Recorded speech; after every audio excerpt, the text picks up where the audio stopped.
Hi, I'm Toby Wisk. I'm IDCARE's ICT Capability Officer. That basically means that my role encompasses everything security, IT and capability development here at the organisation.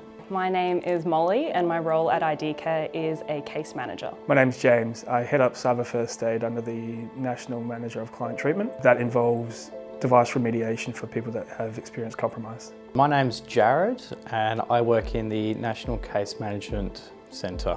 My name is Kathy and I'm the National Manager of Outreach and Engagement at IDCARE. My name's Jack and I work in profiling and digital response. My name is Jodie and I lead IDCARE's profiling and threat detection team. My name's Eve and I'm a data scientist at IDCARE. My name's Nat. I'm just doing digital and cyber first aid. One of the biggest realisations for me working at IDCARE was realising that scammers aren't dumb. You often see spelling errors and bad grammar and they're really silly people, but they're not. They're actually targeting people that don't pick up on that sort of bad grammar and bad spelling. Really put things into perspective for me early on. I don't think the stigma or the effect of how impactful it is really talked about or discussed a lot. That it's not just financial loss or you're experiencing, say, an account compromise. It affects your emotional being and that can interplay in every single part of your life. How prolific it is. The amount that gets reported compared to the amount that doesn't get reported is amazing.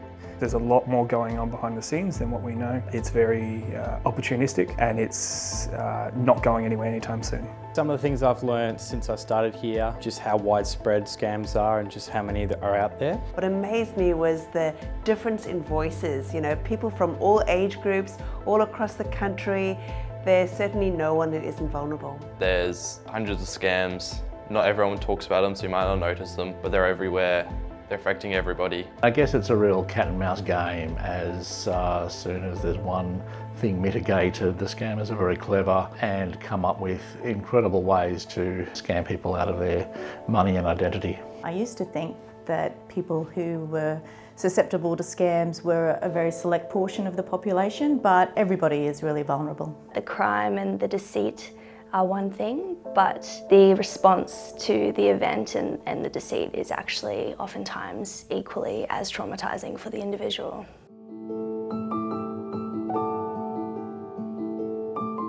If there was one change I could make to sort of improve things as far as scams in Australia, it'd be a nationally recognised data breach notification tool. I really think that would assist individuals avoiding notification scams. I would have more engagement with organisations and clients. I think we've moved more towards being online and everything happening online, and you really take away from the human nature and discussion surrounding scam events or any events that people are experiencing. So I would move back to increasing the face-to-face interaction or even the phone interaction. The ability to be able to act on behalf of our clients. Currently, we cannot do that legally. It's just not a thing. But ultimately, when a client experiences compromise, they come to us, we verify who they are. The next thing that they get from IDCARE should be, we've done X, Y, Z, you're protected, and also expect some new cards in the mail. That's it. There's nothing on their behalf that they need to do. They just need to come to us, we deal with it, and they're protected. I really would like to increase people talking about scams and cybercrime that have happened to them. It needs to become part of the national conversation, because the interesting things with scam is how they change, how criminals change their wording and they evolve it so quickly. I would allow it so the media has easier access to reporting what is up to date, like the latest scams, what's happening in the world, how people are being targeted. I think that the biggest impact is made when people that are experiencing these things are treated like humans. If I could change anything, it would be to ensure that they're treated that way at every corner that they turn, not just at IDCARE. I think it'd be a much bigger investment in both education and awareness. We just see so many people who literally have no idea about the ways they can get scammed, simple things like remote access.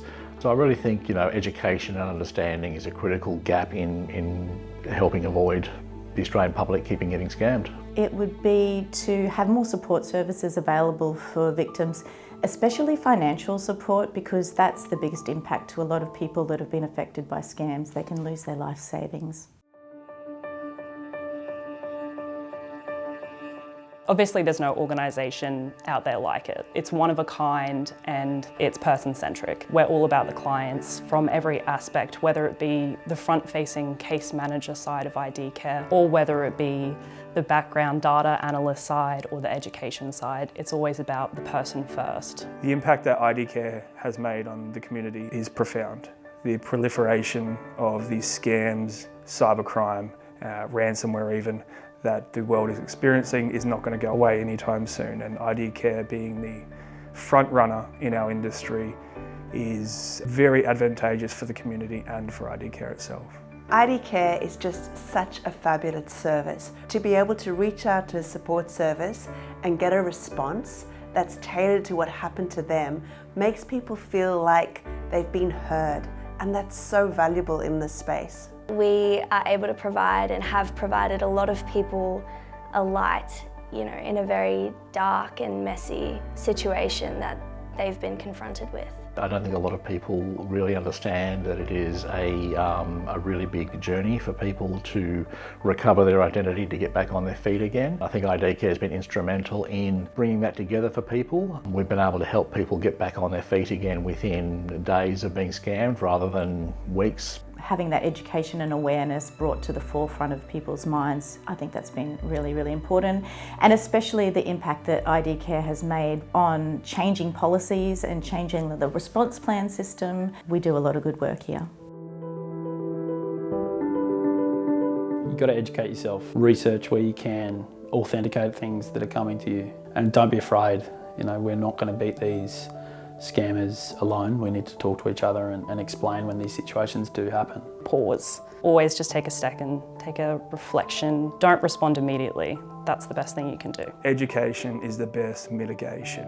Then I would direct them straight to our learning centre on our website because it's amazing. We had a client come in yesterday stating that the learning centre is just that, it's amazing. Number one is staying informed, because what's happening today will be very different tomorrow. I mean, who could have imagined 3 years ago ChatGPT? And number two, it's not that hard. We tend to complicate and think that you require a tech degree to be able to keep yourself safe in the online space. Small steps make a big difference. I would tell community members to talk about these things and lean on their family and their friends when they do receive text messages or they do speak to someone that they're not sure about, and open up channels of communication. Trust but verify. No matter who calls you up, whether they say they're being from Telstra, the NBN, the banks, whoever it is, so much of the time, if you just take one phone call or one step to verify who that actually is, it could really avoid so many scams. So trust but verify. My day is not a typical type of job. So sometimes I'll have many cyber first aid clients that I need to deal with.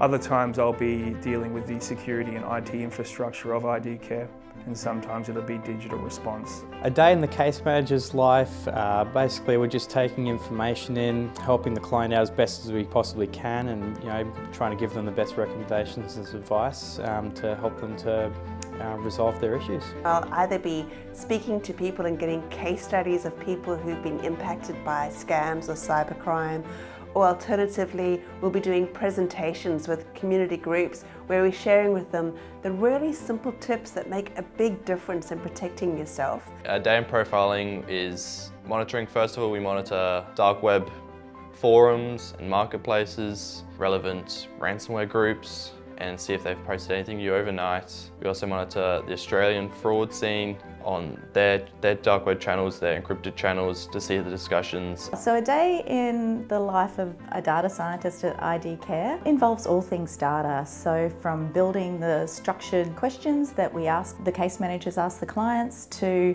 collecting the data and then extracting the data to make reports and build visuals.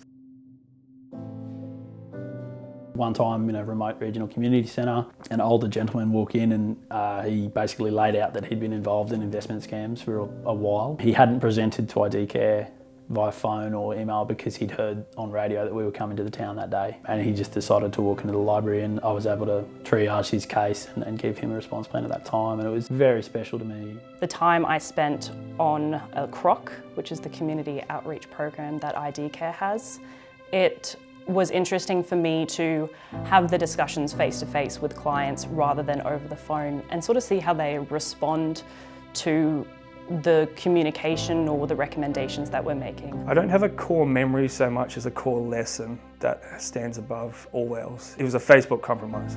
So a woman came in and her Facebook account had been compromised. She'd gone through the steps that Metis laid out. They didn't do anything about it. To us, a Facebook account is just a Facebook account. To a lot of people, it's a throwaway thing. But to some people, it's a storage device. She had lost her 2 kids. The only memories she had, the only videos and photos she had of those kids were on Facebook. Now you can say she shouldn't have done that, but that's not the point here. The point here, she lost memories of her children, and that hit pretty hard. My favourite memory is travelling to Santa Teresa in the Northern Territory, where we got to sit with a lot of community members and representatives and chat with them about what they were seeing in regards to identity security and scams. It made me really understand that needs, are so different in each community, and we really need to alter our support and how we're able to reach out and engage those communities. One memory that I have that stands above the rest was when I was on a CROC and we had a client come in to talk to us, and he was an older gentleman and he had just lost his life savings to a scam, and he was hoping to buy a house for his kids, and it was really confronting to listen to that story, because it's really painful for these people to have to deal with. Probably the one core memory I really is the cyber first aid program, like how effective that's been in being able to reach out and help literally hundreds and hundreds of people. Happy 10 years, IDCARE. Happy 10 years IDCARE. Happy 10 years, IDCARE. Happy 10 years of IDCARE. Happy 10 years IDCARE. Happy 10 years IDCARE. Happy 10 years IDCARE. Happy 10 years IDCARE, and hopefully around for another 10 years and longer.